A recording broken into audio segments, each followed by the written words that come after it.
ấp mốc hay là ấp đông luôn đây còn là pra phim á bay thay phim đốt dương chạm vitamin chẳng đốt dương tiên mà sân ở bật tăng bay một hay là đông luôn chẳng to là xạ bắn đắng á bông ôn tặng óc kia nhung pra ban tạm ở đó có nhắm ao wow mong chia prophet mát thôi nghe bông phật để kêu xong ở bộ tạc này sân từ miền nơiក្នុងផ្ទះគ្រប់គ្នាតែម្ដងមានតែអង្គជាមួយនឹងលងប្រាំងហើយគ្រឿងផ្សំបន្ទាប់ទៀតបងប្អូនតាក់នេះមើលវីដេអូដល់ចប់នឹងដឹងអញ្ចឹងខ្ញុំចាប់ដើមចិត្តដំឡូងបារាំងបងប្អូនតាក់នេះចិត្តឲ្យស្អាតសម្រាប់សបកកុំឲ្យដល់សបកខ្លាច់លមាស់មុខបតឹងស្បែកខ្លាំងមែនទែនសម្រាប់ដំឡូងបារាំងមួយនេះណាចាសម្រាប់ដំឡូងបារាំងគឺខ្ញុំយកតែមួយចំហៀងទេមួយចំហៀងទៀតខ្ញុំអត់យកទេខ្ញុំទុកឥឡូវនេះខ្ញុំចាប់ដើមចាក់ដំឡូងបារាំងចូលឆ្នាំងបន្ទាប់មកខ្ញុំចាប់ដើមដាក់អង្ករបន្តិចខ្ញុំយកមកលាងទឹកសិនលាងឲ្យស្អាតដើម្បីកុំឲ្យលមាស់មុខបងប្អូនលាងពី3ទឹកតាមដែលអាចធ្វើទៅបាន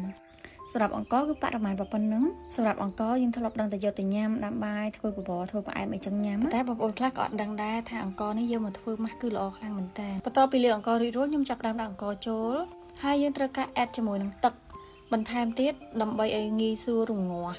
កាលណាយើងអត់ដាក់ទឹករងាត់កាទេអញ្ចឹងត្រូវតែដាក់ទឹកហើយឥឡូវខ្ញុំចាប់ដើមបើកភ្លើងដំឡូងគឺរីកបានល្អហើយបងប្អូនដំឡូងក៏ទន់អង្ករក៏រីកទៅជាបបរដែរឥឡូវនេះខ្ញុំចាប់ដើមដាក់ចូលម៉ាស៊ីនកន្លុកតែម្ដងខ្ញុំបញ្ជាក់បងប្អូនបន្តិចសម្រាប់ម៉ាស់នេះផងដែរតឹងស្បែកសម្រាប់មុននឹងចូលដល់វីដេអូតទៀតខ្ញុំសូមបង្ហាញបន្តិចសម្រាប់ស្បែកមុខខ្ញុំពីមុនមកខ្ញុំម្នាក់ដែលធ្លាប់ជួបគ្រប់បញ្ហាទាំងអស់មុនស្នាមជាំអាចរយស្ងួតជួបគ្រប់បញ្ហាស្បែកមុខទាំងអស់ហើយខ្ញុំចូលចិត្តប្រើរបស់ធម្មជាតិដូច្នេះហើយទើបធ្វើឲ្យខ្ញុំតែងតែយកគ្រឿងផ្សំធម្មជាតិយកមកសាកល្បងសាកប្រើដោយខ្លួនឯងបានផលទទួលបានស្បែកមុខស្អាតទើបហ៊ានចាយទៅដល់បងប្អូនទាំងអស់គ្នាហើយដោយសារវីតាមីនចម្រុះនេះនៅជាមួយខ្ញុំច្រើនឆ្នាំហើយជាផលិតផលដែលលាបឲ្យធ្វើឲ្យស្បែកមុខតឹងភ្លឺថ្លាម៉ត់អលងជួយការលាបលេឲ្យមានសុខភាពកាន់តែខ្ពស់ពេលព្រឹកឡើងខ្ញុំលាបសារវីតាមីនចម្រុះខ្ញុំលាប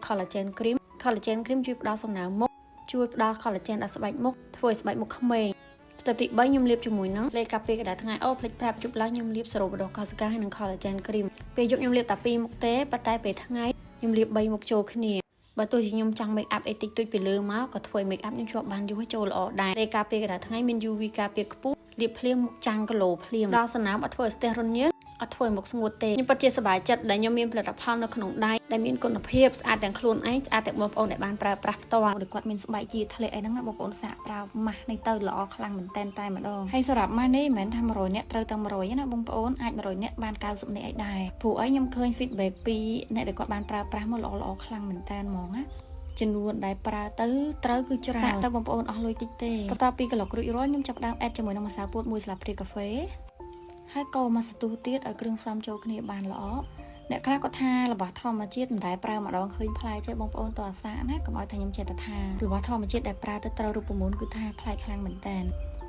ឡូវនេះចាប់ដើមដាក់ជាមួយនឹងប្រេងដូងចូល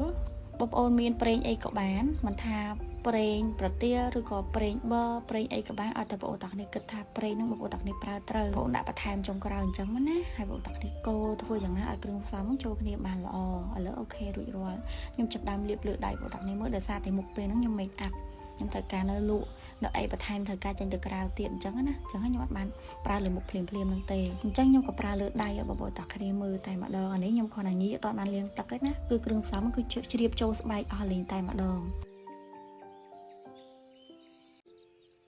គឺខ្ញុំប្រើរួចរាល់ខ្ញុំលាងទឹកចេញគឺថាសំបីតែពេលប្រាស់ហើយហ្នឹងណាឃើញស្បែកខ្លួនឯងឡើងគីឡូភ្លឺថ្លាចេញពីខាងក្នុងតែម្ដងមើលទៅដូចស្បែកទៅតែចាក់វីតាមីនហើយអញ្ចឹងបន្ទាប់មកខ្ញុំចាប់ដើមលាបជាមួយនឹងប្រេងសង្វាររបស់ខ្ញុំដើម្បីឲ្យស្បែកកាន់តែមានសំណើមភ្លឺថ្លាចេញពីខាងក្នុងទៀតអញ្ចឹងណាហើយទប់ស្កាត់ភាពចាស់និងភាពជ្រីជ្រួញ